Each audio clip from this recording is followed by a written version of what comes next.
বক্তব্যের শুরুতে একটি কথা বলতে চাই, প্রিয় বন্ধুরা আমার, আমরা বাস্তব জীবনের সৈনিক।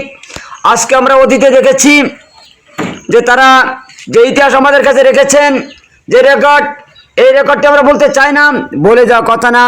সাথে সাথে আজকে একটি কথা, যার কথা উচ্চারণ করলেই গোটা ভাষাটির মধ্যে যায়। আপনারা দেখেছেন 5 তারিখে তাকে বিদায়ের ঘণ্টা জেগেছে।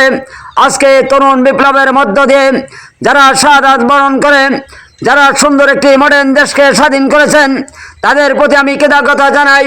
প্রিয় বন্ধুরা আমার, আজকে যারা দুর্নীতিবাজে লিপ্ত ছিলেন, তাদেরকে আমি বলতে চাই, এই ধরনের স্বপ্নটাকে বাদ দিতে হবে, এই ধরনের ভূগোলকে ছাড়তে হবে।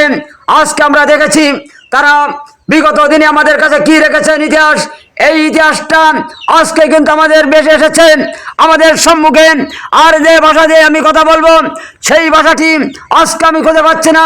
প্রিয় বন্ধুরা আমার, আজকে আপনারা দেখেছেন 41 সাল পর্যন্ত এই হাফনার সৈন্যসার হাসিনা তিনি থাকতে চেয়েছিলেন। মহান আল্লাহ তাআলা আরো শেষ করিবই 5 তারিখে তাকে বিচ্ছেদ হয়েছে। প্রিয় বন্ধুরা, আগামী দিনে আমরা দেখতে চাই সুন্দর একটি আধুনিক আদর্শবান দেশকে আমরা গড়ে তুলতে চাই। প্রিয় বন্ধুরা আমার, আজকে যার কথা উচ্চারণ করলেন, আমরা আগামী দিনে এমন একটি এমপি পেতে চাই, যার কাছ থেকে আমরা যেন সকল কাছ থেকে আমরা যেন উদ্ধারকৃত হতে পারি, এটাই আমাদের প্রত্যাশা। প্রিয় বন্ধুরা আমার, আগামী দিনে তিনি যেন আমাদের কাণ্ডারি হয়ে আসতে পারেন। আমরা দেখতে চাই সুখ দুঃখের সাথী, গলার হার হয়ে তিনি আমাদের সকল সময় তিনি যেন আমাদের পাশে দিতে পারেন, এটাই আমাদের চিন্তা চেতনা। প্রিয় সাথী ভাইরা, আজকে অত্যন্ত দুঃখের সাথে বলতে হয়, নারায় তাকবীর পর্যন্ত বন্ধ করে দিয়েছিলেন, কিন্তু আজকে সেই পাথরটি করেছে। তিনি বলেছিলেন যে নূহ নবীর মার্কা ছিল নৌকা। আমি বলতে চাই যে ওই নৌকা আর এই নৌকা এক নয়।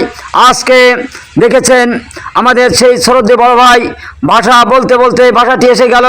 আমাদের যার কথা উচ্চারণ করলেই হাজার হাজার মানুষ তার কাছ থেকে মুসলমান হয়েছে, তার কাছ থেকে ওই জালেম সরকারের কাছ থেকে আজকে শেষ নিঃশ্বাস ত্যাগ করেছেন আমাদের শ্রদ্ধেয় বড় ভাই আল্লামা দেলোয়ার হোসেন সাঈদী সাহেব। তাকেও আপনারা দেখেছেন এই গডফাদার কাছ থেকে শেষ নিঃশ্বাস ত্যাগ করেছেন।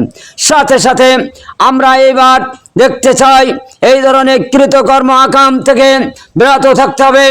আমরা সুন্দরভাবে দুর্নীতিবাজ থেকে উন্মুক্ত পেতে চাই, আমরা নৈতিকতা পেতে নিতে চাই। আমরা সংলঙ্ঘন যা দেখেছি, এই লঙ্ঘন আর দেখতে চাই না। অবিলম্বন কোন অবিলম্বে তারা যে এই কৃতকর্মগুলো করেছে এটা আমি জানি না, কিন্তু আজ থেকে আমাদের সকল জায়গায় এই ধরনের মন্তব্যকে বাদ দিতে হবে। এই বলে আমি আমার কথা শেষ করছি। সকলের সুস্বাস্থ্য কামনা করে খোদা হাফেজ।